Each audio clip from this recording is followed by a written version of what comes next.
Good morning, everybody. Welcome to the North Dallas Plano Career Focus Group. Thank you for joining us today. It's September 22nd, 2023. Our agenda today, we'll start out with success stories. We do know of one landing. We'll then have everybody enter their 30-second reductions into the chat window for those that are online. And for those here in the room, we'll allow you to give your 30-second reductions to everybody who's with us today. We'll then hear from community reports, hear about the practice interview team, the interview success workshop, and the career tip of the week. And then we'll have a main event right around the top of the hour. For those people on Zoom, if you have any questions throughout the presentation, please just enter your questions into the Zoom chat window. You're also welcome to go ahead and put in your networking information there. For those watching on Facebook, any questions you've got, please put them into the comment field. We're monitoring both feeds. We'll be sure to get those questions answered for you. Please note this event is being recorded and is currently live on Facebook. The recording will be on the Career DFW Facebook page and the Career USA YouTube channel for others to view in the future. By participating in this event, you give consent for your name and picture to appear. Please note that any comments you put in the Zoom chat window will not appear in the recording. Well, good morning, everybody. My name is Jeff Morris. Back in 2007, I started facilitating and leading the North Dallas Plano Career Focus Group. This group's been around since the late 1990s. I took it over in 2007 when the prior leader landed a job. In 2008, I started a website called careerdfw.org, a website to help those unemployed in the Dallas-Fort Worth area. In 2012, I launched careerusa.org to help those around the United States. I have written a book called What I've Learned About Your Job Search You May Not Know. It is available on Amazon for $15, or I have them for $10 in person. I always have them with me. And since 2017, I've been a member of the practice interview team, also known as the PIC crew, and you'll hear more about that in just a moment. Well, we like to start the meeting off with good news. Anybody have any landings that they like to share out there? Good news, anybody? Okay, we do know of one landing here, so Walt, take it away. Hi, everyone. Walt Glass here. Yes, I had a note from Valentina Manning. I don't think she's come to the North Dallas Plano Focus Group, but she did come to the Interview Success Workshop.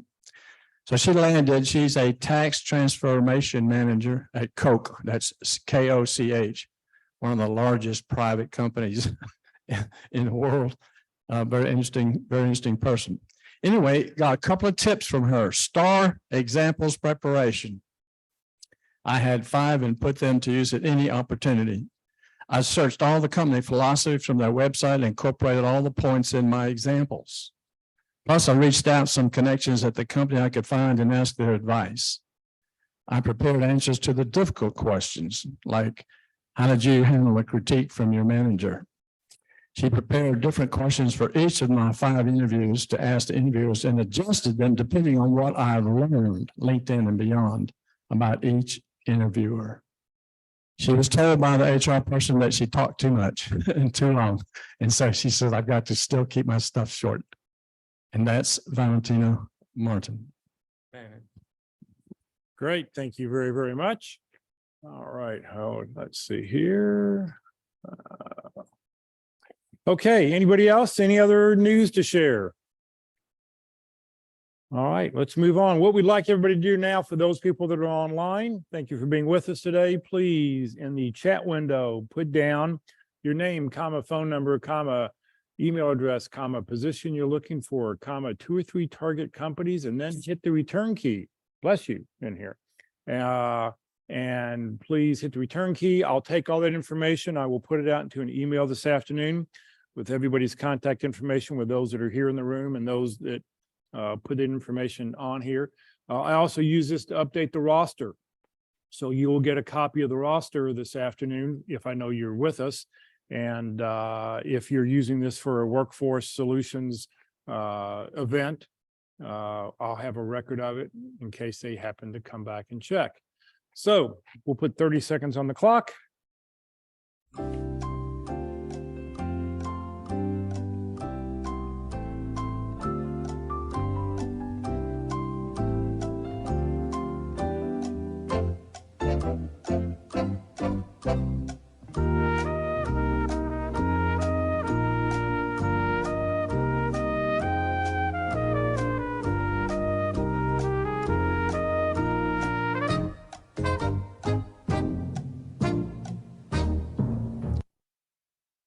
All righty. Thank you for those. If you're still typing stuff in, please continue to do so. Like I said, I'll get all this information out to everybody who's in the room. So what we want to do now is for those people that are here in the room, give them an opportunity to tell us their 30-second introductions. So let me call that camera up here so they can see each other and pass the mic around and go. Hello, my name is Todd Billingsley. I've got over 20 years experience in transportation / logistics. I help with utilizing and making routes more efficient. I'm looking for contacts with Dr. Pepper, the Container Store, and Boeing, mainly in Coppell. Again, my name is Todd Billingsley. So go this way. Yep. Morning, everyone. My name is Jama Ball. I establish order out of chaos. I'm known for cultivating operational excellence by building resilient teams and optimizing service delivery and product implementation. I am looking for an executive level position in post-sales implementation or service delivery here in the DFW area, where I can inspire teams, drive innovation, and optimize business processes. I am Jama Ball. I need help at Tyler Technologies and Access Consulting.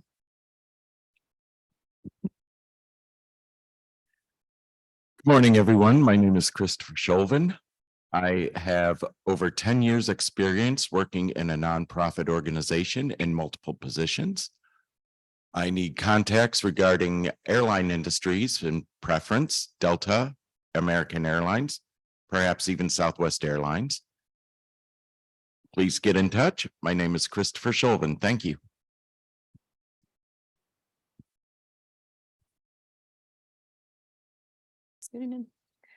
Morning, everyone. My name is Lisa Crawford. I am a writer with skills in technical writing and copywriting. I combine creativity and technical information to communicate effectively. My name is Lisa Crawford. Thanks. Good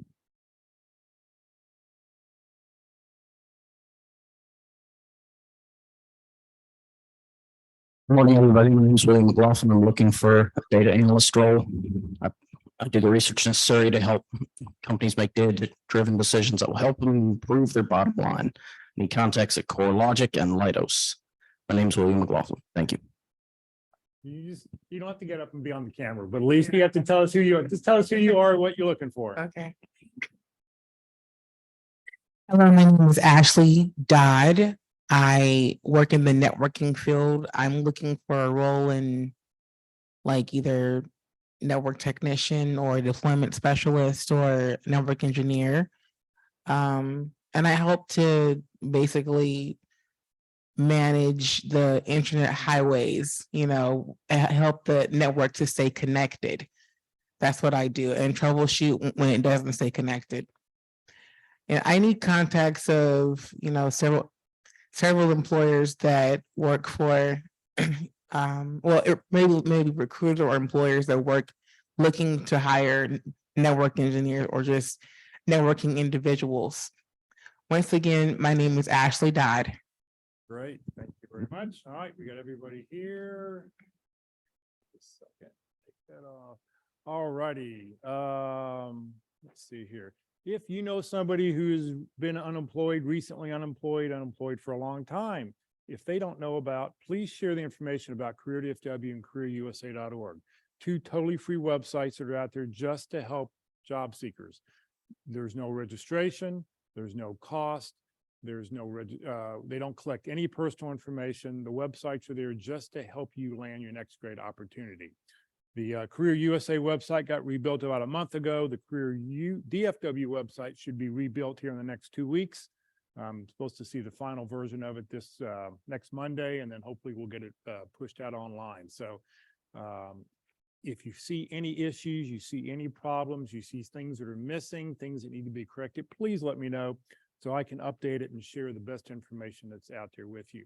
One of the things you'll find on the Career DFW calendar or on the Career DFW website is a bunch of calendars. And on those calendars, this is the everything calendar, but you can just view each one of these separately. Pink are job fairs, gold are special workshops that are happening. Blue are those networking meetings that are meeting in person. and purple are the networking meetings that are meeting online or could be a radio, TV show or something at nighttime. And don't forget to scroll down because there's stuff happening at nighttime. You can barely see it on this particular calendar.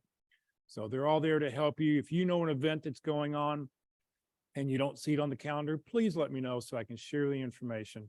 I want as many people to be able to benefit from what we're doing as we can. All right, let me talk a second about the practice interview team. The practice interview team is a great way to practice your interviewing skills. Your resume, your LinkedIn profile will not get you a job. What they're going to get you is a phone call. How well you practice your interviewing skills, that's going to get you your next job. So the PIC crew is totally free. They don't charge any money to do this. They're all volunteers trying to help you. Their motto, practice early, practice often. You probably need to practice 3, 4, 5 times to be really good at what you're doing. And I mean, it's dramatic. I've seen candidates here over the last year. They interview once and then they come back the second time. They are remarkably better because they have taken heed in what we're doing. One of the nice things is the interview is about 35 to 45 minutes. There's then what you don't get in a real interview is you'll get 15 to 30 minutes of feedback on how you can improve, what you can do, things you did really, really good, things you may want to work on. So it makes all the difference. So what you need to do is send a resume and a job description and your schedule 2 to 4 days out to dallaspicrew@gmail.com. Jeff, I don't have a job description I'm applying to. Just go out and find one anywhere and you go, oh, that would be a good job to have, but no, I'm not going to move to Mexico City to do the job. But, you know, just find a job description and send in your resume with it and practice. Don't wait until you actually have an interview because sometimes you'll call, you know, we've had people call up the PIC crew, oh, I've got an interview in 3 days. And it's just like, well, we can't get a crew. We can't, you know, in 2 days, we can't get somebody scheduled that quickly. So everybody who interviews you, it's a panel interview. They've all been hiring managers. They go through this and a lot of them are actually looking for a job themselves. So reach out. The Dallas PIC crew does meet in person on the 1st and 3rd Wednesdays of the month. So you can come watch an in-person interview. This past Wednesday, I know we had one interview scheduled. I'm not sure how many people showed up. Anybody know how many we had? A couple of weeks ago, we had 20 people show up to watch 2 different interviews. So come join us in person, 1st and 3rd Wednesdays, Christ United Methodist Church, or online Monday through Friday, 9:30 to 4:30 if you want to schedule an interview. All right, it's time to hear about the Interview Success Workshop. Good morning, Walt. Well, good morning, everyone. Walt Glass here. I'm back, as Arnold would say. So what is the Interview Success Workshop and what's the difference between it and the PIC crew? Now, I heartily recommend the practice interview team and a mock interview and a panel interview. I'm a panelist with the PIC crew. Yet when I was looking for a job after I got laid off after 25 years, now I'm talking 1999, so this in the year 2000, I really flunked an interview. And so I said, I better do a better job than that.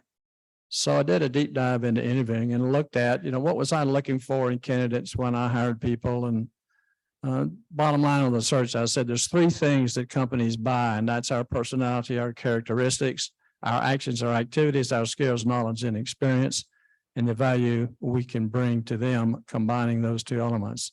And so the model is I am, I do, I help. And what the workshop says is, how do we sell that? Because everyone agrees it's a selling situation. So how do we sell those 3 things? So the idea in the workshop is to move us from just answering questions to I'm selling these 3 elements. And how can I sell those? Can I sell 1, 2, or 3 in a response? How can I pay attention to what they're looking for, find out what they're looking for, and then sell to that? So it's a free workshop. I do it online, only do 1 or 2 people at a time. You have to be registered to attend. That QR code on the screen and that will start an email to my Yahoo email address saying, Walt, I'd like to register for the workshop. And then I'll respond with availability. I only do 1 or 2 people at a time. And it's very informal. It is a learning interview. It's not a mock interview at all. That's the workshop part. So we'll do some interviews. You'll get a video of your interviews, and then we'll spend, we spend about an hour doing a couple of videos with interviews with two people, and then another hour discussing responses. And we cover those 12 basic categories of questions. What are our options? How do we answer the question, depending on the question, who's asking, and where you are in the process? So we'll talk about those details to get ourselves in that mindset so that we can then gain the skills and confidence for really having a successful interview, defined as a good job of selling who you are, what you do, and how you can help. So I'll be glad to have you participate. I would enjoy it. You're also going to get a handout, and you get another hour-long video going everything in the handout. So you get a lot more than just the workshop session itself. Be glad to have you participate. Walt, thank you very, very much. Well, I can give a poem today if you'd like. I know it's been a while.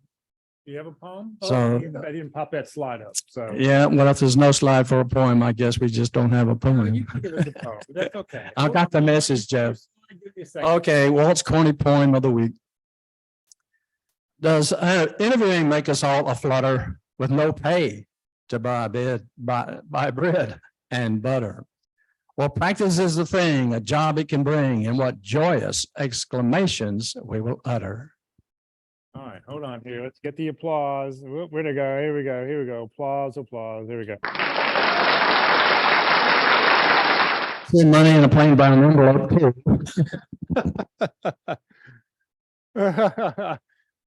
Walt, thank you very, very much.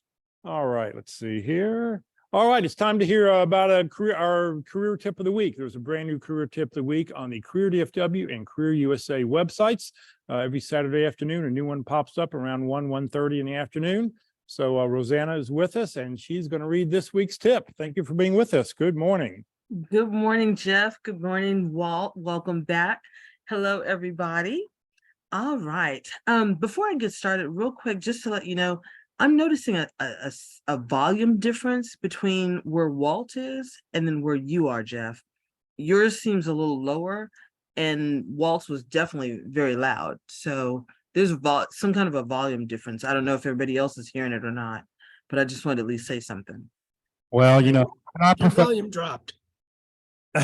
Yeah, it did. And it was when everybody was introducing themselves in person. After you came back on, the volume had dropped. Okay, I'll have to go take a look. Okay. Oh, actually, it sounded a little bit better now. Well, it's the way I think it's the way I hold this microphone. Oh, gotcha. Okay. Just want to at least say that. All right. Well, I'm going to continue on with the tip of the week. And again, this is dated September the 17th, 2023, and it's survey. More job recruiters are looking for skills, not degrees.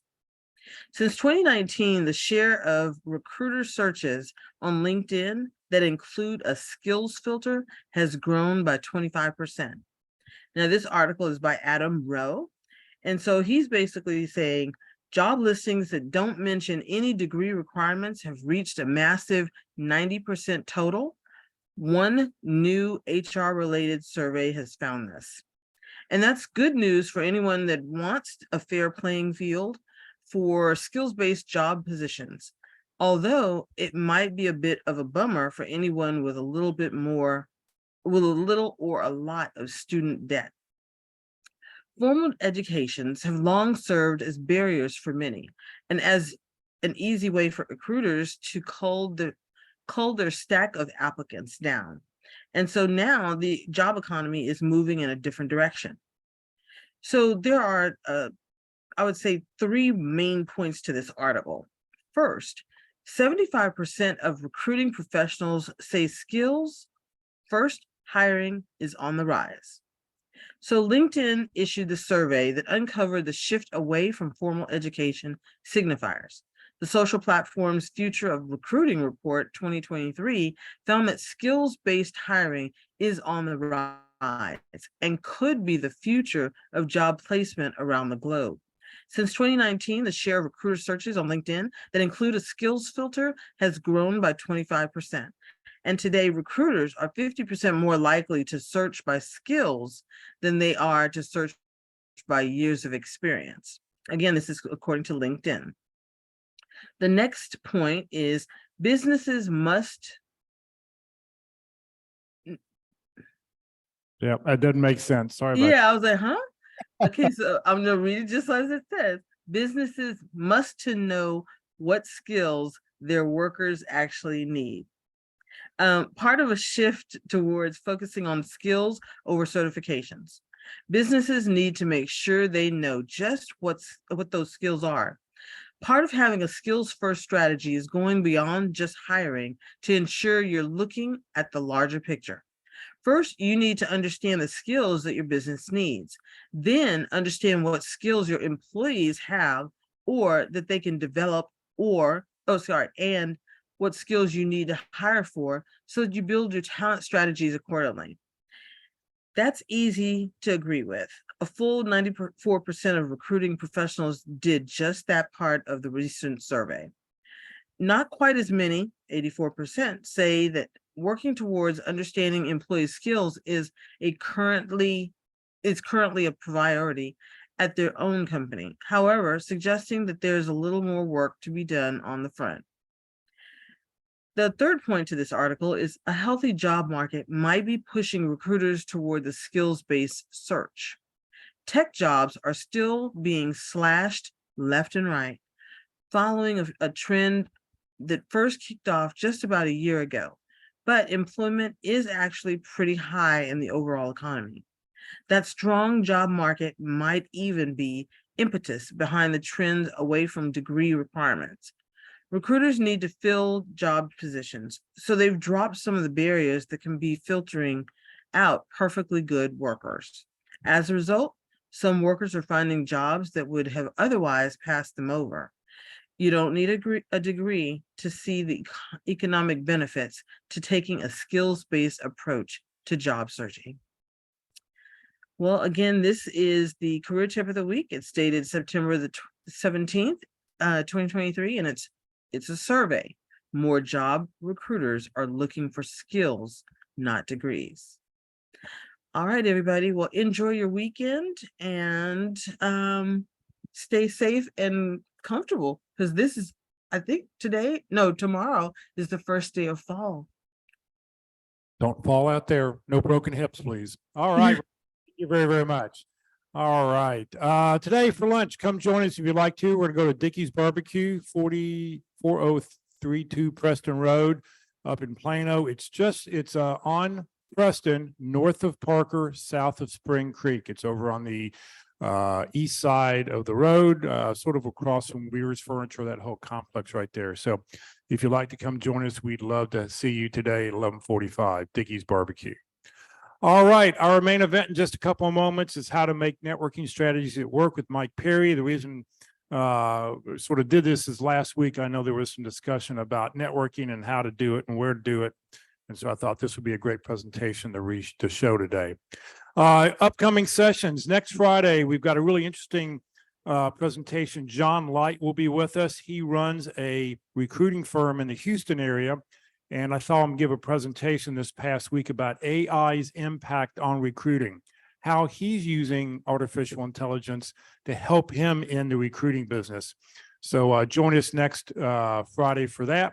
And then in 2 weeks, the first Friday of October, as we always do, the first Friday of every month, we'll do open forum. We'll talk about whatever it is you would like to talk about.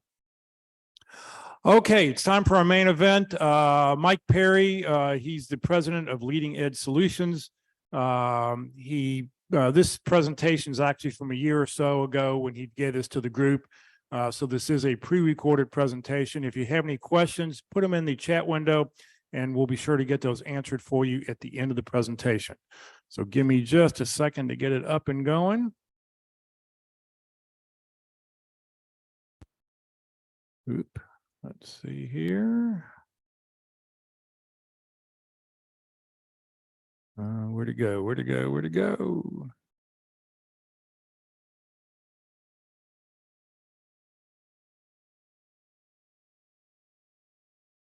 And hold on.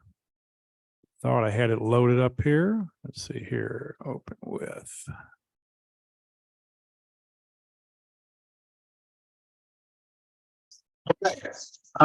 Today, Jeff wanted me to talk about, he recently heard me talk to a group here in Northeast Ohio, which is where I'm from. I've been a hiring manager for most of my 45-year career. And for the last 20 some years, I've been trying to give back my way to pay it forward, if you will, to those folks who job transition.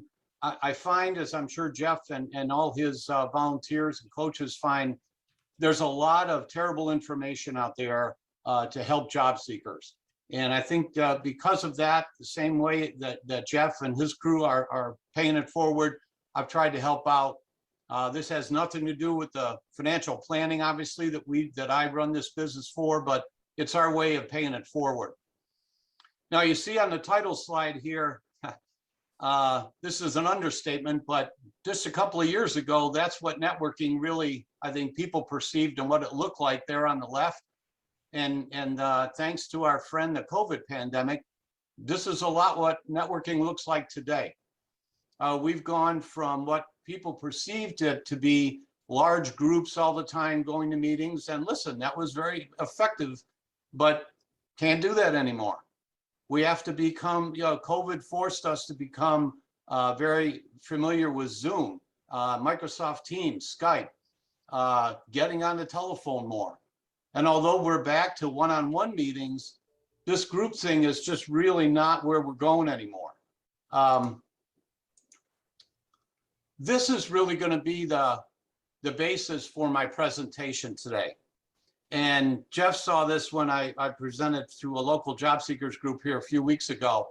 But if you look at this photo, it basically, to me, encapsulizes, you know how they say a picture paints 1,000 words. This is what everything you've already heard this morning, this is really what the essence of all this is. You really have to be that pencil that sticks out from the crowd.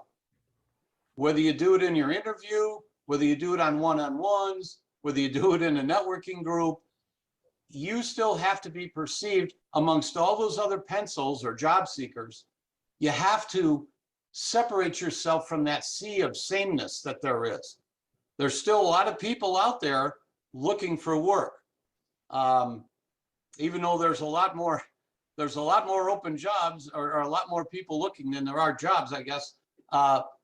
You still have to realize that you have to work hard to differentiate yourself from the rest of those around you. Now, one of the things that I always tell people is there's two main questions that you have to make sure that the hiring manager, that somebody like me, can walk away from, whether we're networking or whether I'm interviewing you. There's two things that you have to answer, regardless of what all the other interview questions are. I have to come away from this. And in networking, it's very important that you get that individual or the public, if you're going to do your networking through social media, you have to make sure that I can answer these two questions as I'm reading about you or we're talking. And so, like I say, whatever is written about you, whatever you write, whatever is said about you or whatever you say has to answer these two questions. If I hire you, why am I going to look like a genius? Why am I going to look like a really smart person for bringing you onto my team? If I'm not, I really have no incentive to bring you on my team. If you're networking with someone, they've got to be able to convince me, the hiring manager, the mutual, the person you want them to refer you to, they've got to convince me you're going to move the needle for me. You're going to make me look like a genius. And so that leads into number two. How are you going to help my team, my group, my division, my company? How are you going to help us go from good to great, from worst to first? Now, you guys can all sympathize with this, maybe to some degree, but I'm from the Cleveland area. So my favorite football team is the Cleveland Browns. We haven't all had a really stellar future in the last 20 some years. And I always tell people, I would much rather be the person who hired someone like Tom Brady than the one who hired Johnny Manziel. And I know Johnny's famous and popular down there in Texas, but he wasn't that popular up here. And he didn't make the Browns or the Browns leadership look good that they brought him on board. But if you're the New England Patriots, or if you're the Tampa Bay Buccaneers, you look really smart because you hired Tom Brady. And ultimately, as a hiring manager, that's really the sense that I want to get. Now, before you start, because networking is just another channel, another avenue for you to tell your story. And one of the gentlemen before was talking about using the STAR method. Now, I think everything that you do has to be focused on those two questions, but presenting yourself really using that STAR methodology: situation, task, action, result. You have to tell a story. Well, that story begins with who are you? Why do I really even want you?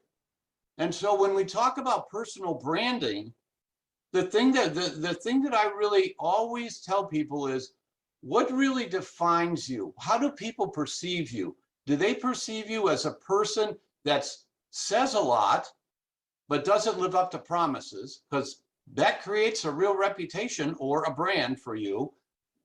Or are you a person of action? So in other words, what defines you? Actions or words? Secondly, what value do you think people believe that you bring to the table? Because at the end of the day, whether I'm pushing you as a candidate that XYZ hiring manager or HR generalist should consider, somebody's resume should be put at the top of the pile. Why? What value does the person that I want to push through the system as a networking contact, what value can I tell you about that individual that's important to you, the potential hiring manager? And so I've got some homework for you that I hope all of you spend the time to do. This won't take 5 minutes. It'll take longer than that if you do it properly. I want you to think about 5 words that you believe really define who you are, how people see you. How do you think people see you? 5 words, and put them in the order of the strength. In other words, what do people, when they think about Mike Perry, what do they think about first? What do they think about secondly? What's my greatest strength? What's the strongest part of my personal brand? And then I want you to go around and ask people that you trust to give you honest feedback. I want you to ask them to do the same thing for you. What are 5 words that they believe define who you are? In other words, your brand, your story, the essence of your story, and put them in that same order. I guarantee you that for most of your contacts, not going to be the same as what your 5 were, or at least the order that you put them in. So now we have gaps. We have gaps between what you think you are and what you think other people see you as, and the reality, because perception is reality, the reality of how others see you. One of the other gentlemen was talking about doing the 360 analysis. I did that, thankfully, early on in my career. I will tell you, it's wonderful. I think I realized very quickly, I thought I was a legend in my own mind. Because when I got done with that, and I had a terrific counselor who walked me through that process, I learned a lot about myself that I thought I knew, but clearly I did not. And really at that point, what I had to do is I had to make some choices about myself, about what was I going to do moving forward, because there clearly were gaps between what I thought people thought of me, how well I worked, how well I led, and the reality of what they thought. And I had to work hard to close that gap. And here's what this exercise does. Figure it's a mini version of that. Please do this. People are surprised. The feedback I always get, and I've talked to thousands of people, the feedback that I get when people do this simple exercise, it's amazing. It's a real eye opener. So please spend the time to do that. Now, in all the things that when I've talked to candidates, when I talk to hiring managers, when I talk to people who have been in transition and landed, and I say, what are the things that you think if you could, you'd do over again? What did you learn from this whole process in regards to networking?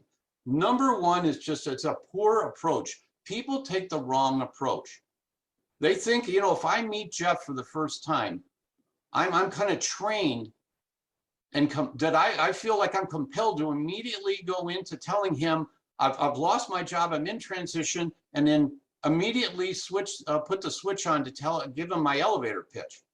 And at that point, normally Jeff is already back on his heels and he really is looking for somebody else to talk to. That is not the way to start building a relationship when it's all about me, and I need your help right away. It's too much. It's not a hard sell. It's about building relationships slowly. Think of the best relationships you have personally and professionally. They did not happen overnight. There's no way. It takes a long time. Now, part of that, I'm a real bug about communication. And as I see, this is the first time I've been to one of your meetings, and I love all the communication that's going on here, from the calendars going over your meetings. It's very clear what is going on. To me, things I've always told the people who work for me is communication is number one. Always, amongst each other and with our clients, always. So if you don't have a clear message, I don't understand how you believe in any networking capacity. If your message is not clear, how you think I'm going to help you? I can't. That's no different than me getting laid off, going to my next door neighbor and said, hey, Pat, I just got laid off. Oh, dude, that sucks. Yeah. Hey, can you help me? Here's my resume. Sure. Is that guy really going to be able to help me? No, absolutely not. He wants to, but I have to help him help me. That's really the essence of that number two, is you've got to help people in your networking help you. And that starts with a well-defined message that you're giving them. It takes patience to do this. Again, it's not a hard sell. It doesn't happen overnight. You're not going to meet someone once and they're going to go to some CEO and go, oh, I met a guy for breakfast yesterday for an hour. You got to hire him. It doesn't work that way. More often than not, just doesn't work that way. I've got to make you a believer in me and what I can do for your friend or your contact, so that you go back and tell him those two things. I'm going to make them look like a genius, and I'm going to help their teams and group go from good to great. Now, make sure that you have something of value to leave behind. From your research of the company or the individual that you're talking to, that should give you some clues as to what's going to be most effective. So my examples here are executive profile, a business card. I remember when I got laid off back in 2001 from the banking company that I was with. There was another large bank in the Cleveland area that I interviewed with, and I got an interview very quickly for a district manager job. And the first thing when they called and said, hey, we'd like to interview you tomorrow. I said, no, I next week. And there was kind of a puzzlement in the voice of the HR person saying, didn't you say you got laid off? Yes, but I'm busy until next week. So I went, and what I took that week to do is I found out what all the branches were going to be of the retail bank that I was going to be the manager of, the district manager. I went to each one of them and I did a mystery shop. I turned around and created a 10-page report that I gave to the guy during the first interview. 10 minutes into the first interview, they made me an offer, because they said nobody ever spent the time to do this. Nobody. So if you want to leave something behind, think about what's going to make an impact in that particular situation. You're going to know that because of the research that you do on that company. And we're going to talk about number 5 down the road here, but poor execution of follow-up. If you're not top of mind, then and your strategy is not keeping you top of mind with those people in your network, you failed in what you're doing. It's not a one-off. You can't do this one time, no matter what it is you're doing, and expect success out of that. Now let's take a step back, kind of this is a football. Who's in your network?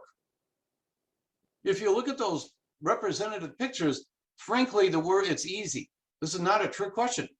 Everybody. You'd be amazed at, and I think people often are, they think the only people in their network are business people. That's not true. in those pictures, you see the two grandpas there having a conversation. You know, in our business, in the financial planning business, we have a lot of clients who are in their 70s and 80s still running companies because they want to, not because they have to. They got money coming out of their ears. They want to. Those two grandpas could both be talking about expansion strategy, not chess. You have to understand that any of those people, caregivers, realtors, daycare providers, assisted living for grandma, hiking groups, every one of those people knows somebody. And can you really say to yourself, honestly, look yourself in the mirror and say, everyone that I have in contact with, I've explored whether there are networking contacts that they have that would benefit my search. I'll tell you right now, I'll bet that not one of you listening today can say yes to that. It's a common mistake that people make. So look farther. 6 degrees of separation. We all know the drill on that. It usually is 1 or 2. It's almost never 6. We're always amazed at how many people we know that we didn't realize, or the mutual contacts. So I talked about before about communication, about telling your story effectively. So again, be clear, what's your objective? If I go meet with Jeff for a breakfast, if I get him on a Zoom call, why did I do it?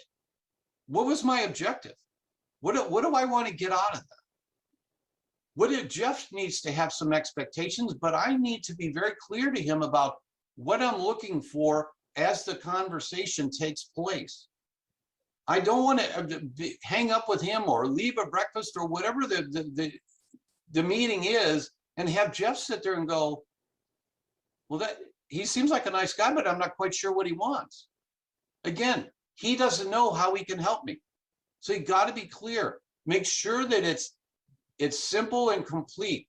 How is your value proposition going to sound? How should it sound? Listen, for every company, for every opportunity, you're going to have to customize that a little bit depending on what the company is looking for. You can have 10 companies looking for the exact same position.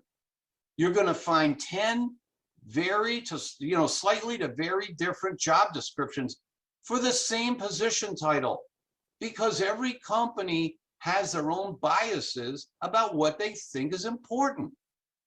That's why you have to customize. How are you going to bring value to the table in that particular situation? How are you going to make a difference?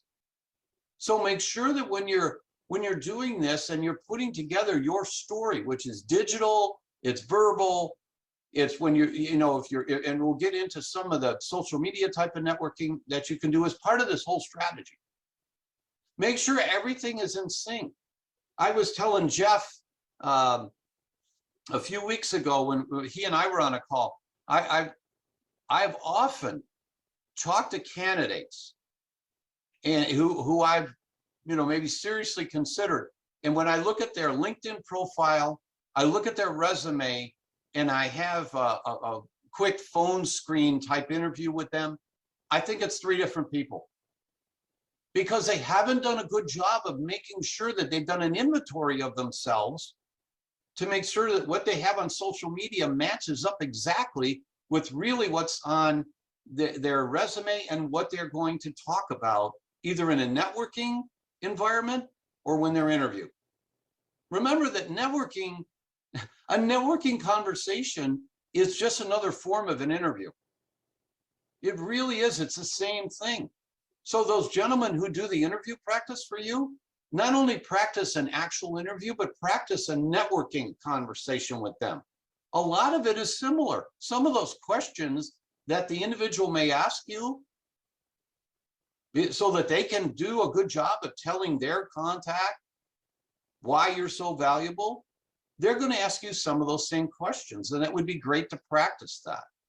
Remember, again, at the end of the day, it's help me help you. Now, this is from a career page from one of Northeast Ohio's largest employers. I want you just to take a look at this and read that description, because when I tell you to target your message and customize your value proposition, This is the kind of research that to me is essential for you to do that. If you're not taking the time to look at this kind of stuff, I'm not quite sure what kind of results you're expecting. This company and more companies' career pages on their websites are getting very clear and very robust. They want to screen out people that are not qualified. In other words, it's a very nice way of saying, don't waste our time. If you're really not going to be this, don't waste our time. And when you look at this and see what the company right here, they're showing you, these are the things that are important to us. Sustainability. There's their description about pushing the limits. Are you going to take what's good and make it better? Hey, does that sound familiar? How are you going to help us go from good to great? This is the way companies feel. Ethical, legal contact, diversity, inclusion. These are things that are important to that company. You're not going to find this on everybody's webpage. But if you want a job here at this company, Lubrizol, that makes additives and lubricants, you better know what they're asking for. Or I don't understand how you think you're going to tell a story that is going to be attractive. We all know how important it is to make a good first impression. And I think what people forget is when you're introduced to someone digitally, over the phone, in person, one of the things that you have to do is you have to make sure that that person becomes the focus. It's, as they say, it's not all about me. It's about the person that I'm talking to.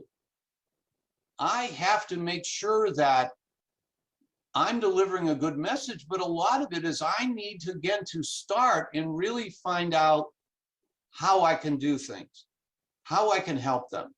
And I do that also by making sure that I make a good first impression with what we call presence. Your presence, whether you want to call that nonverbals, how are you coming across? How are you carrying yourself, your posture, your delivery of your message? We ran a networking group some years ago, right after the recession in 2008. We did it for a few years, and we used to have a circle time, we called it, and we had everybody, much like Jeff does, give 30 seconds, tell us how we can help you. And I'll never forget this one gentleman who happened to be standing like right next to me. He puts his head down, he talks real quietly, and he starts saying, "I'm a dynamic salesperson and an aggressive leader." And his head was down, and he was talking quietly. And I looked at him and I stopped him. And I said, "No, you're not. Not like that." Because no matter what he said, the way he presented himself did not jive with the words that were coming out of his mouth. I said, pick up, be proud. If you really feel that's who you are, pick your head up, get those shoulders back. Show me that you're confident in yourself. Every aspect of your body language tells me whether I can really believe you or not. Now, remember I talked about this is a relationship. So we develop these connections. They don't happen overnight. I too often run into people who feel their equation for success in networking is how many business cards they've given out. Nothing could be further from the truth. Nothing. It's not the number of phone calls you make. It's not this is not cold calling. This is about effective conversations, things that are going to get you some results. So as usual, we've all heard this phrase. It's not quantity, it's quality. It's not the number of people you had a conversation with in an hour. This isn't speed dating. It's the quality of those conversations. If you go, if you went into the proverbial crowded room of 100 people and had 3 meaningful conversations where you created some follow-ups, started to create relationships, that's a job well done. If you go in and give out 100 business cards and talk to everybody for a minute and a half, you've wasted a lot of time because nobody knows who you are. It's the 3 people that you really started to build something with. You found out, how can I help you? I've always found that if it's about giving, not getting. If I can help someone initially with something, they almost always come back and say, well, Mike, wow, thanks for introducing me to this person, or this helped my business by you directing me over here, or I didn't know you knew that person. How can I help you? Well, let me tell you. But at that point, I've started to build something.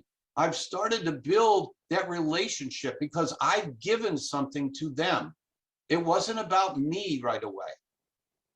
Now, I talked about updates earlier on, and I said I'd get to it. So to me, there's 3 things that are very important about follow-up when you're doing networking. The updates, a lot of people, again, this isn't a one-off. I don't meet Jeff once and I never talk to him again. I need to give Jeff some updates. Now, how am I going to do that? I always tell people I recommend a mix of phone, in person, and of course, obviously in today's environment, Zoom or Microsoft Teams. He always doesn't necessarily need a phone call, doesn't always have the time for me. He's working, I'm not. I want to be respectful of that. But one of the things that I'm going to do in one of our initial conversations is to say, Jeff, I want to keep you up to date on my job search. I want to let you know as things may change. Maybe I targeted this organization and now I no longer, because I've interviewed with them, I no longer have an interest in them. I need to tell Jeff that, so he doesn't keep looking thinking that's number 1 or 2 on my target list. I need to let him know that. So I asked Jeff, how often may I give you updates and what do you prefer? What's the method you prefer? Do you want email, text you, Zoom call, phone call? What do you prefer? Get his permission. He'll give you what he wants as far as the frequency and the methodology for what works best for him. And to me, that always has worked extremely well. Now, I don't really recommend anybody do what this guy's doing in the picture. I never would. But to me, that is the essence of not only self-confidence, but confidence in the person who put that belt on your back. And to me, the self-confidence is the key to being that pencil that rises above the rest. It's the key to making that first great impression with presence. Again, to me, the self-confidence and presence are the same. Your self-confidence makes me a believer in what you're telling me. We've all talked to people who are so confident in themselves, they're passionate in the way they talk, the way they deliver their message, that you're on the edge of your seat. I could have somebody else who doesn't have that enthusiasm, who doesn't have that sense of self-confidence, deliver the same exact message, and you wouldn't believe a word they said. It's a powerful, powerful tool. And it's like the person who put their head down and was telling me they were a dynamic salesperson. Not like that, you weren't. You have to exude confidence. That passion, it has to come through on it, whether it's a Zoom call or a phone call. It's not a video call. Your passion needs to come through so that the individual feels like you really do believe this. It can't be like, yeah, Jeff, I'm really excited that you're interviewing me. I really would love to work for your company. Wow, I think I might have just put Jeff to sleep. That doesn't help. But if he senses that I'm really, and he sees that I've done some things, I've done research, and I come across excited about the conversation, he's going to think a whole lot more of me to push me along in that networking chain than if I just kind of come across as any other pencil. In his mind, I got to be the one that stands up. Now, the last thing I say here is, tell me how you really feel, how you really think. Now, it seems like that should be a no-brainer, but I think all too often, people in networking situations feel that they have to put some sort of game face on and say what has to be said. and it isn't necessarily true. May not be a lie, but it's not necessarily true. You draw that line wherever you want. But I know when I got this job at Zarka Financial over 19 years ago, when they interviewed me, the two owners who are husband and wife, they asked me to look at some marketing material that they had put together and wanted my opinion on it. So I looked at it and it was terrible. So I looked at it and I told them, when they said, what do you think? I said, well, I would get rid of it all. This isn't really very professional. If you want your marketing materials to reflect your professionalism and you want people to bring their money here, this isn't how you do it. And they both kind of, straightened up and looked at me and like, whoa, okay, well, how much is that going to cost? And I said, well, I don't know sitting here, but it's clearly far more than you've spent up to this point. And so that's just who I am. I'm very upfront, very candid. So they kind of pushed everything back in this envelope, talked to me a little bit and said, we'll call you back. And I walked out of there thinking, well, that's fine. I could tell they weren't real happy about that response. I got home that there was a voice message. They wanted to make me an offer. Went back the next day and the gentleman pushed an offer letter across the conference room table and I pushed it back, didn't even look at it. And they looked at each other and said, well, why did you push it back? And I said, what am I doing here? And they said, what do you mean? I said, why am I here? Last night, I could tell that what I told you about the marketing stuff, you didn't like it because you probably both did it yourself. And they smiled and said, well, you're exactly right about that. But out of all the candidates that we talked to, you're the only one that told us the truth. I've been here 19 years. They needed somebody to tell them the truth. And then I guess my question out to you is, do you want to work for an organization where they don't value the truth? I would think most of you should or would answer, of course not. So why don't you tell the truth when you're in a networking? Why don't you make sure you tell the truth and be who you are, be you. They're hiring you. You're the product. You're selling, but before one of the things that I saw there was selling who I am. That's the product. Your value, your reputation, it's you. I always tell people a brand is not a logo. It's not a box of Kleenex. It's not a product. It's people. It's everyone. It's you. So you're selling you. Make sure you do that. Make sure you believe in you. Make sure you believe in the product. That's sales 101. Make sure you believe in the product. In this case, the product's you. So when you do social networking, here's what I know the expectations are. I have a lot of hiring managers in my network, and I'm constantly picking their brains. What do you like? What are you looking for? What candidates are you really putting at the top? When somebody networks and pushes a resume to you, what is it that attracts you? What do you stop and why do you read it? What do you see? And here's the kind of things that they want to see on social media, because most everybody is going and checking you out on social media. Why shouldn't they? There's a lot of information out there about you, potentially. So make sure that the recommendations that you have aren't from 15 years ago. Those are irrelevant. Make sure that the recommendations that you have are accurate, that they are telling a story about what you do today and in the recent future. We live in a world where, what have you done for me lately? Not 15 years ago.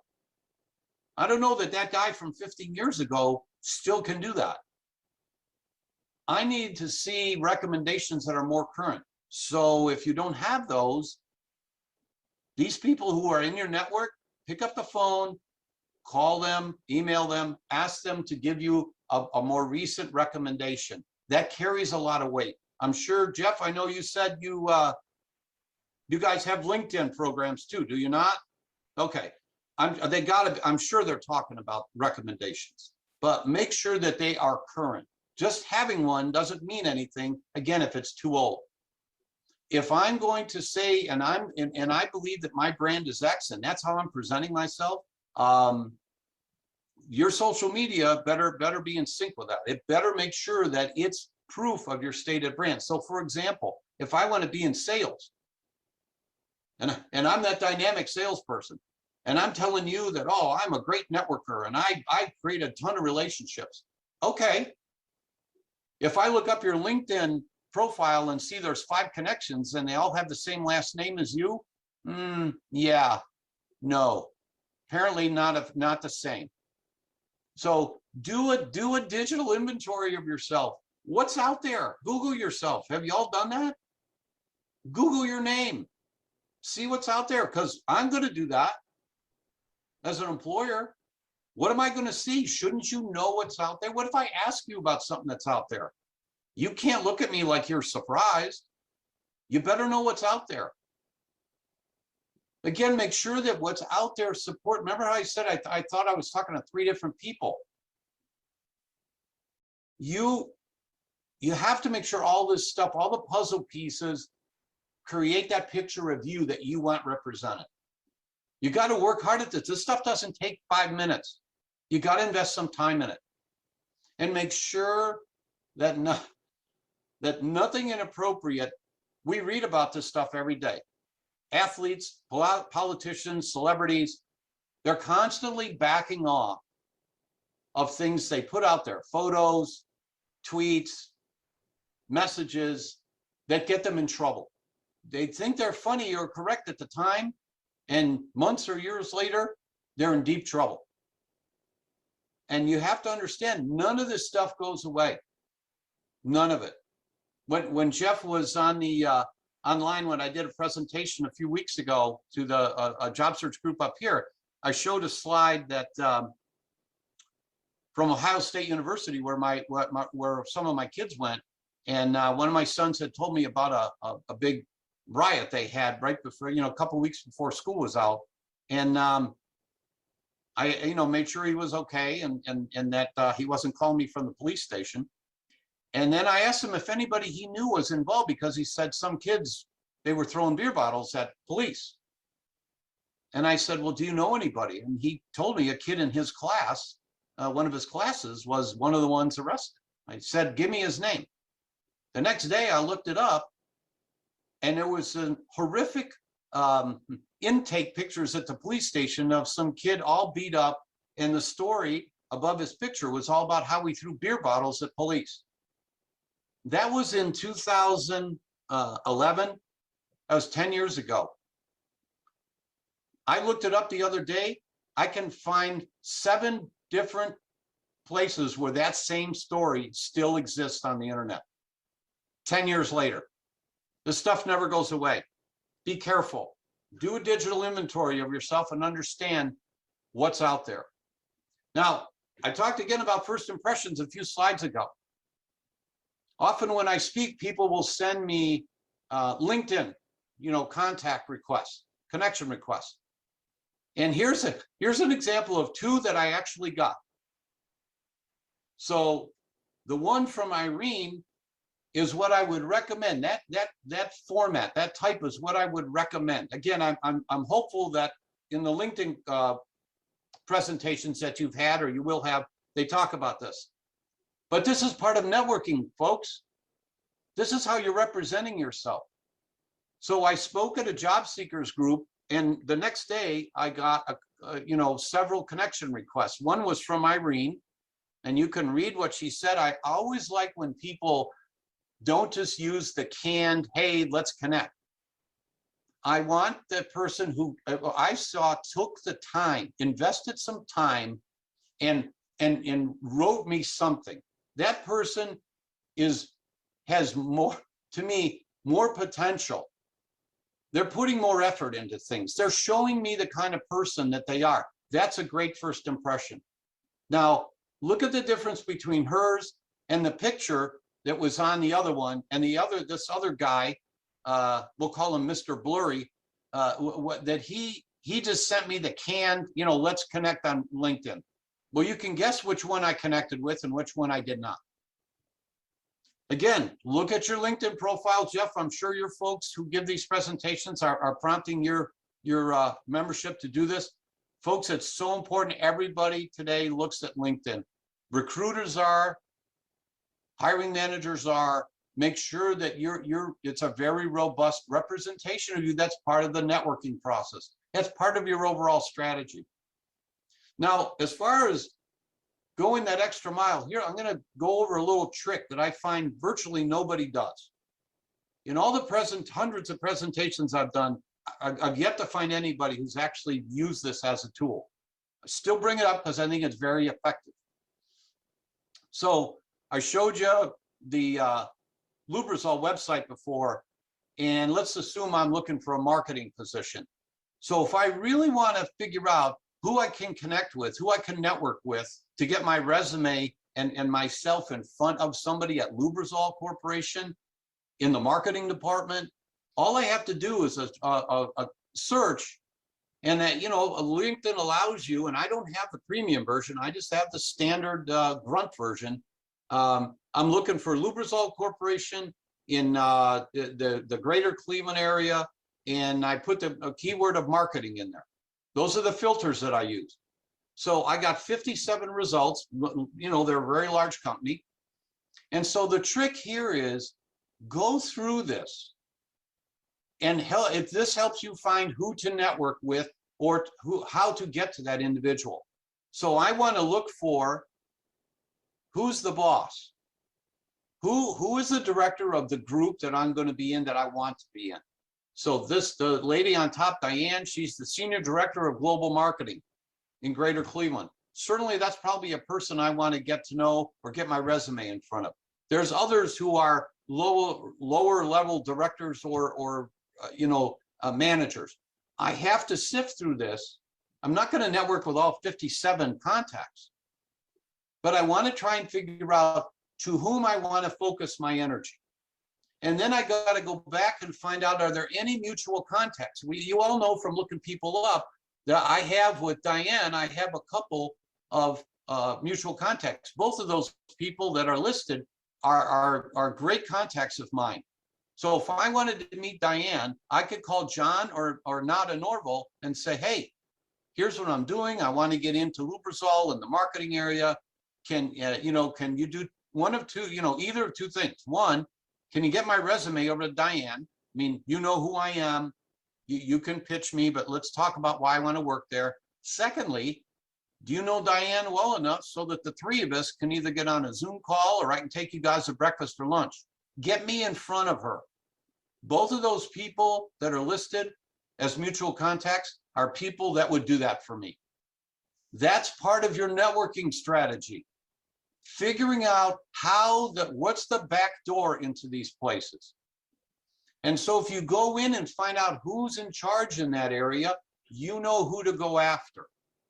You can also look at the people that, if I want to be in Diane's group, who did Diane hire? So all I got to do is look at some of these profiles and find out how long they've been there. And I can tell by her profile how long she's been the manager. So I want to focus on how the people that she has hired. Why?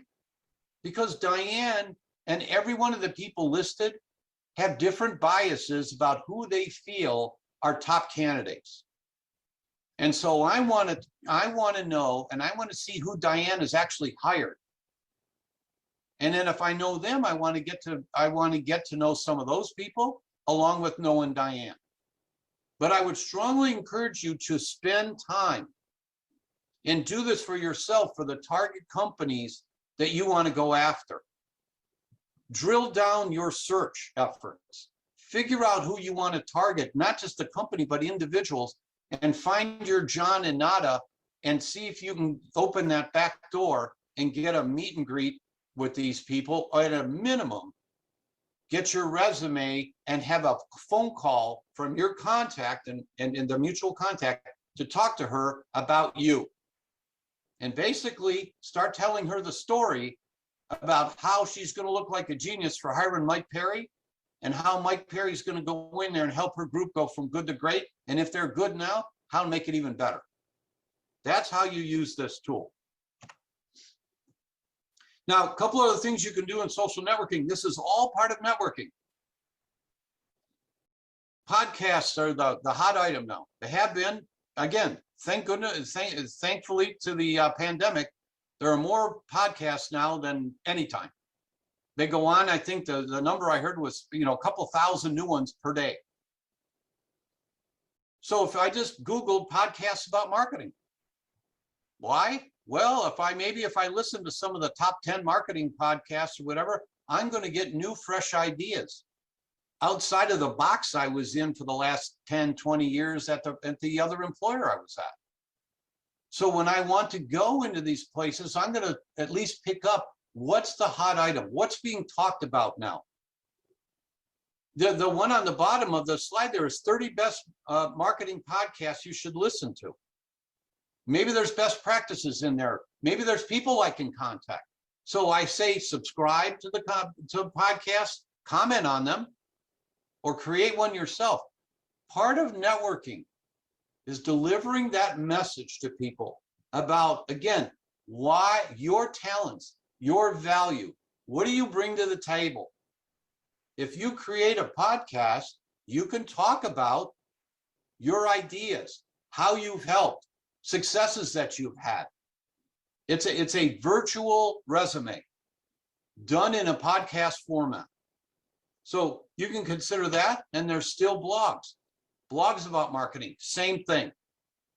Last one on that list, 15 marketing blogs to follow for their expertise and best practices. Who doesn't want to know that? If you're in marketing, follow these, contribute to them. Why? Because if you make comments, people see those comments. So another quick story for you. Years ago, there was a story in the Wall Street Journal about a gentleman who started following the blog of an executive VP at Microsoft. Now, this guy at Microsoft he would publish things about management and about growing the company. And the gentleman, the subject of the article in the Wall Street Journal, started commenting on the post. Well, other people started commenting on his comments with things like, wow, that's a great idea, or wow, that's a great approach. So what is this guy doing? He's basically out there demonstrating his strengths, demonstrating his knowledge, demonstrating his value. So ultimately, the Microsoft executive puts a blog post out there about how he, in the next year, is going to look for some 5 new district managers. He's going to create these 5 districts for Microsoft, so on and so forth. So the guy who has been contributing comments gets a hold of the author directly and says, tell you what, why don't you fly me out to Microsoft headquarters and make me your first district manager, and I'll help you find the other 5. 3 weeks later, a guy was making $250,000 and he was a district manager. Why? Because he read a blog. Now, every one of you can read a blog, and every one of you can contribute. It's a way for you to network. It's a way for you to tell your story. It's a way for you to tell me why you're the pencil, the one that sticks up above the rest. That's what you can do. You could do this from the privacy of your own home. These are all tools in your toolbox. This is what you should be doing, pandemic or not. These are the kind of things that you have to add to your toolbox. So let's stick to the marketing scenario. So I'm looking for marketing, and much like this young lady here, she was a marketing person a few years ago. I was looking for a marketing person in my company. One of the things that this person had to do, because we're a small business, is they were going to have to do all our marketing materials digitally and hard copy, all our communications. And, I wanted them to create a YouTube channel. There was a lot of things that this individual is going to have to do. I wanted them to do web design, and they had to be a, good in design, graphic designer. So she sends in her resume, and there's a link on it to this online resume. I looked at it, and each one of these entries is a drill down of a particular project she did. I loved it because what it did is it demonstrated her knowledge in a lot of different scenarios, many of which had a very direct connection to what we were looking for. She's been my marketing director ever since then. And you can tell the kind of hits that she has on this website. So if you're going to do something where there would be real value, as there would be in marketing, graphic design, web design, for you to show your stuff, you can't show me web design in a resume. You can't show me web design in a conversation over breakfast. But you can doing something like this. This is part of your networking strategy. This is part of leaving me with something to remember you by. Give me something to follow up, to go back and go, ultimately, wow. And that's literally what we did. One of the other management folks and myself, we looked through her stuff and we literally on 2 or 3 of these said, wow, we can't let her get away. And we didn't. So you have to, how, again, back to how are you presenting yourself? Now, one of the things that I do on a regular basis is I ask the hiring managers in my network, what are the top 10 things you want from any candidate? Regardless of the specifics that you want for a particular job, what are the core traits and skills that you want in a candidate, or you don't even pay attention? So as you might imagine, I get back more than 10, but based on their ratings, I'm going to give you the top 10 things that hiring managers are looking for in every candidate. Now, no surprise, excellent communication skills, written and verbal. I mean, if any of you have been supervisors, I'd ask you this. Would you ever knowingly hire someone who didn't have really strong or excellent communication skills? I would hope your answer would be a resounding, of course not. Because if somebody has poor communication skills, it's like an anchor. They're not helping your team move the needle. They're holding you back and probably getting you in trouble. Self-confidence, we already talked about its value.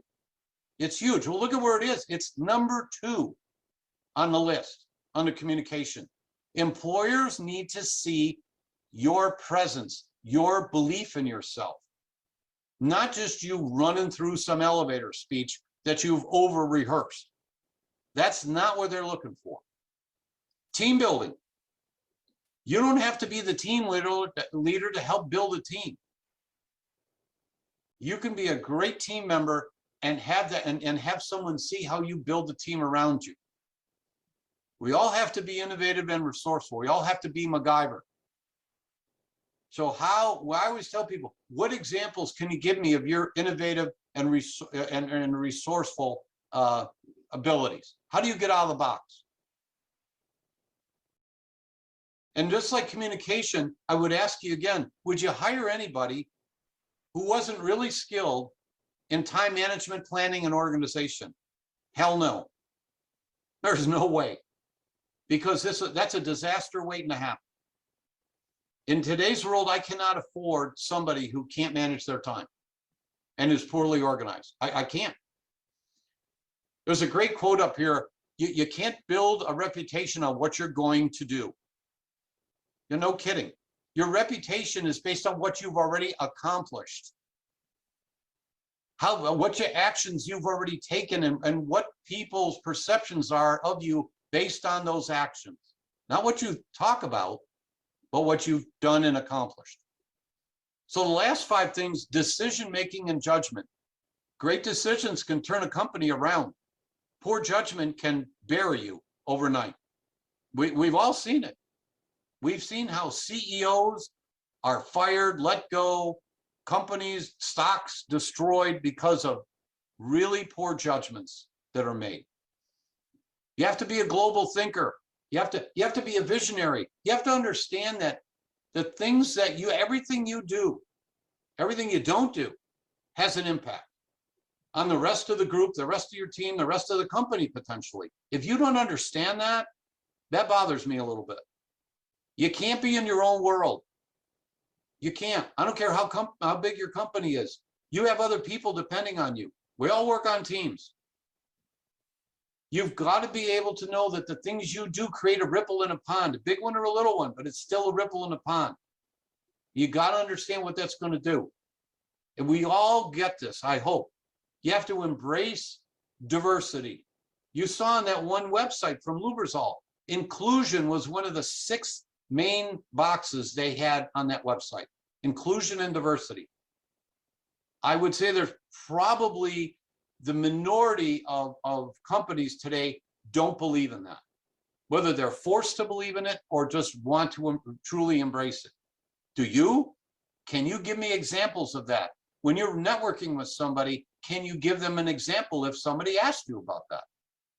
If not, you better go back and think hard about how you're going to talk about that, how you've been able to create a synergy, 1 + 1 = 3 or 4 or 5, by using the diversity of talent around you. Leadership. You don't have to be the boss to be a leader. You can lead by example every day, no matter what position you're in. Make sure you can give me examples of that. Again, whether I'm the hiring manager or I'm a networking contact, these are synonymous situations. And accountability. Raise your hand if you've ever been thrown under the bus. Okay? Yeah, how about that? Now, put your hands down. Raise your hand if you enjoyed it. Yeah, shocking. Yeah, nobody raised their hand. How about that? I am looking for somebody who's willing to tell me they screwed up and not do this. I'm not looking for the scarecrow in the Wizard of Oz to blame somebody else. I'm looking for somebody who says, hey, that's on me. Here's how I'm going to fix it. My bad. Wow. Sadly, that's a rare quality today. If you have some great examples about how you're accountable, that's golden. It may be 10th on the top 10. That doesn't mean it's not important. You got to be accountable. Now, that's all I have for the slides in the presentation. Here are some, and I sent Jeff a copy of this, and I'll follow up with these links. But my job, I write a blog for job seekers called In the Business of You. That link is there, and again, I'll send this to Jeff. He can pass it along. There's our company. If you want to read more about my bio or whatever, there's our company's website, and then my company email address and my personal email address. If you want to follow up, if you have a question not appropriate to bring up in a group situation about networking, a resume or something, certainly I'll be glad to respond to you. So there you go, Jeff. I appreciate the fact that you asked me to be here today, and I hope you all felt that this was a valuable use of your time. All right, that is Mike's presentation. Was it beneficial? You learned something? I mean, we talked about I know last week networking came up, especially after everybody who was here in person just talking about it. And it was like, okay, well, I thought this was a good presentation. And I think he really knocks it. You know, I think if you just remember the fact of how am I going to make you look when you hire me, how am I going to make you look like a genius for hiring me? If you stay in that mindset, I think that makes a lot of difference. All right. I didn't see any questions pop up in the chat window. Anybody have any questions about what he talked about? Questions in here, questions online? Unmute your mic if you like. You know, I don't think last year when I reached out to him about doing it live, he said, I'm now spending my time with my grandkids. So I don't know if he still may be blogging. I don't know. But I'll get that information and send that to everybody. And you can I'll take a look and see if he's still doing it. But yeah, it was a pretty interesting presentation. All right, well, good. I'm glad everybody enjoyed that. Let me show you a few more slides and we'll be done for the day. All right, that was Mike. Next week, another interesting presentation. I heard this. This was from the Financial Executive Group up in New York City. Had this guy talk about AI's impact on recruiting. So John will be with us live via Zoom. He's in the Houston area. He runs a recruiting firm at SBR2TH is the name of his company. And so, I mean, he's doing this every day, and he's going to talk about how he uses AI and what he sees AI in the recruiting business. So it's interesting to sort of see the other side of what you're trying to get in front of him, how he's using it to get in front of you. If you've not put your 30-second introductions in the chat window, please do so. That way I know you're with us. I'll update the roster and I'll get all that out to everybody this afternoon. Career DFW, Career USA, we're putting on training 4 days a week. Please join us next Tuesday. Mike said LinkedIn, very, very important. Next Tuesday, Terry Sullivan will be with us to talk about how to create a LinkedIn brand. It tells your key contacts who you are, what you do, and how you can help. The event will not be recorded, so if you do want to watch it, you can watch it live on Facebook or Zoom. It will be deleted off of Facebook immediately after the session's over, and that's per Terry's request.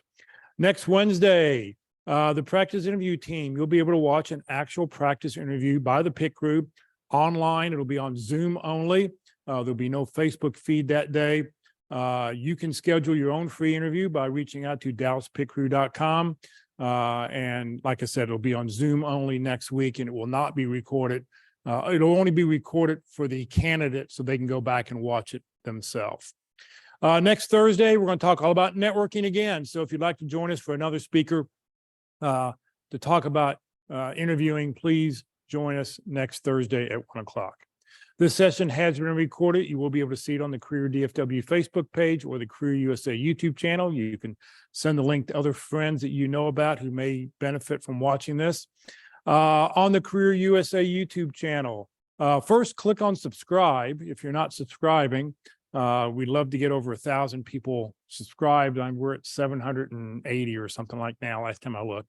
But if you click on playlist when you get into that list, and then at the very bottom, find the list you want. If you're looking at North Dallas Plano Career Focus Group speakers, click on View Full Playlist. And when you do, up will come a list of all the different dates and topics and titles that we've talked about here over the last couple of years. There's over 540 videos up there right now. So by using playlists, it's the best way to do it. If you are watching something from the North Dallas Plano Career Focus Group, you're going to want to go in about 25 to 30 minutes to when the speakers actually start to talk. Come join us today for lunch. Dickey's Barbecue, 4032 Preston Road, north of Parker, south of Spring Creek on Preston. Well, what can I say? Dickey's Barbecue, it's great. So thanks everybody for joining us today. Have a great weekend. For those out on Zoom, for everybody here in person, we'll do a little bit of an open forum. We'll talk more about what's going on. For those out there, if you live in the DFW area, please consider and come joining us in person, because you're going to miss all the good time we're going to have here in just a moment. So thanks everybody for joining us, and we will see you all next week. Bye, Carol. Thank you, Jeff.